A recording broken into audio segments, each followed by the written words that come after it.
Story time on the 8 months I spent feeding a vampire. And if you're into that dark, twisted romance shit, you're definitely gonna want to stay for this one. I was about 21 or 22 years old. This is my midnight ballerina days.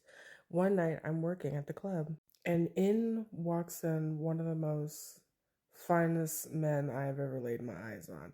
This guy reminded me a lot of Benjamin Bratt, but like sexier, like Benjamin Bratt when he was in his prime, but like just way finer. He's wearing this really nice suit, smells amazing, like perfect teeth. Just everything about this guy was like flawless, and all the girls were looking at him. One by one, the girls, go up to him, talk to him, offer a dance. He's making small talk, but he's not getting any dances. So I walk up to him, start talking to him, and something about him just felt so familiar. Like I was so comfortable with this guy. I felt like I had known him for years. So we're talking and we were talking for a while. It must have been like an hour. But I was just so like into the conversation that we were having. And he ends up asking me for a dance. And I'm like flattered. I was not expecting that. There was a lot prettier girls there. He turned out a lot prettier girls that night, but he wanted me. So I was like, okay, fuck. So we're in the VIP. I'm doing my thing. I'm doing my little dance. And in the light, he notices my arms. So I used to like not be nice to myself. Like I used to hurt myself. And he notices the scars. And he becomes almost like fixated on them. He's so fixated on my scars that he actually tells me to sit down, like to stop dancing. He wants to look at my arm. And he's like caressing them and like I don't know, something about the way he was caressing it was very sensual. And he even started to like smell my arm. Like I know that's really weird, but he brought like my arm up to his face and was just like smelling my arm. And I was like, what? Like, okay. And while he's rubbing the scars on my arm, he's looking me in my eyes and telling me, like, you are perfect. Your pain is so beautiful. That's exactly what he fucking said to me.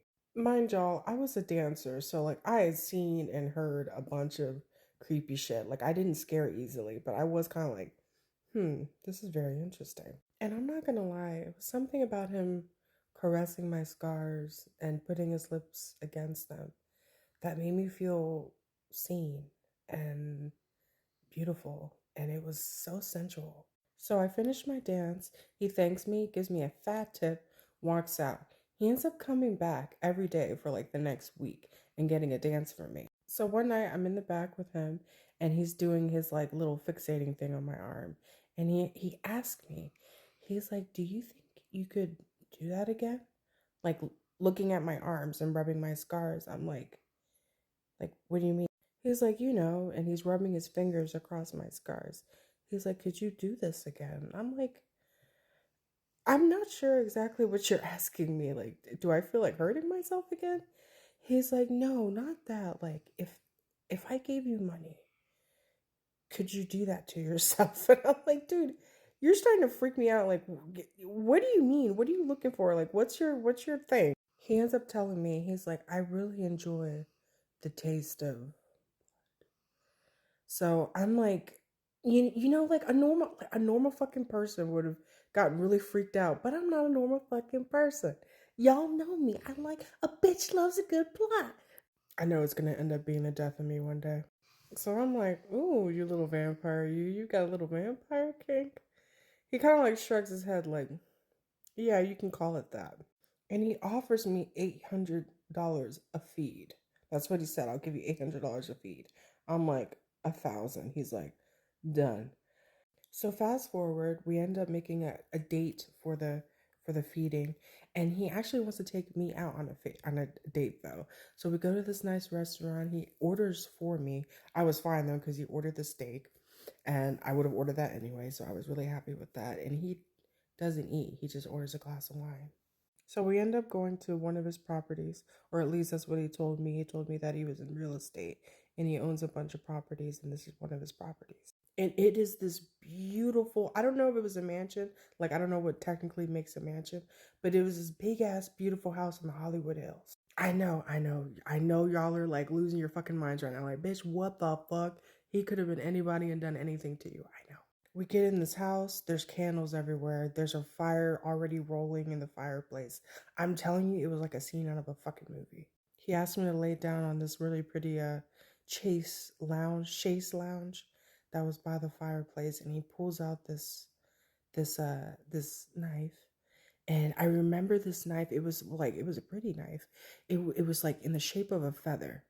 So I'm laying down. He brings the blade over and he asks me. He's like, do you want to do it or do you want me to do it? The incision. I'm like, you know what? It's for the first time. I'll do it. So I make my incision and he starts to eat.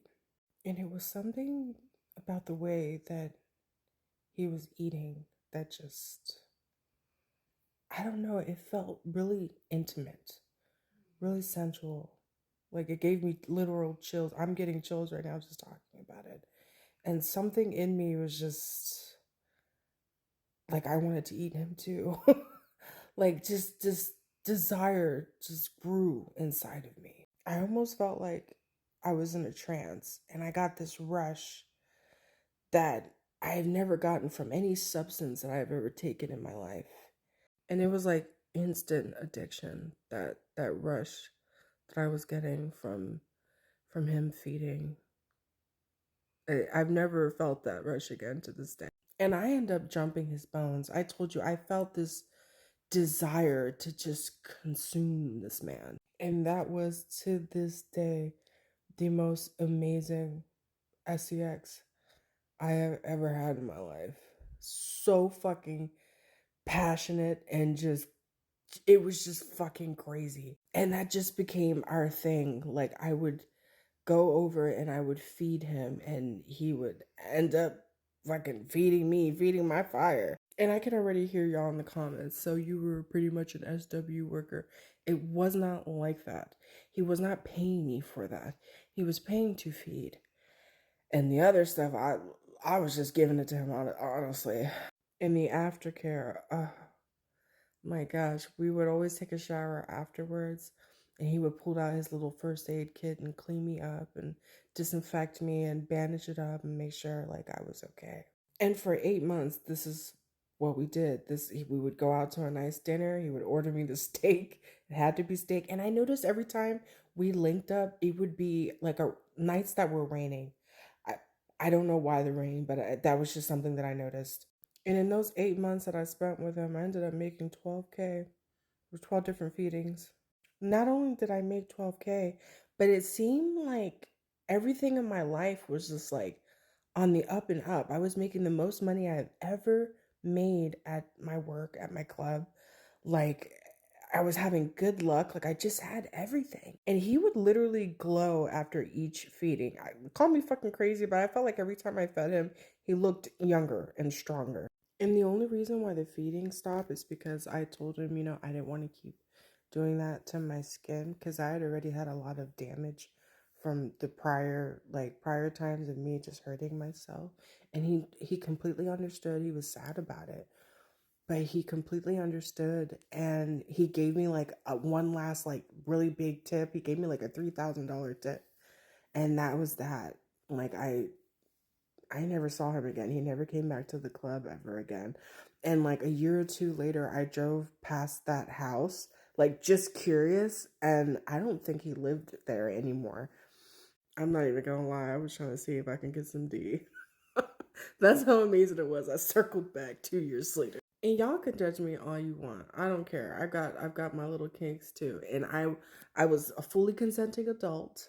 So what do y'all think? Vampire? Or just a guy with a weird kink?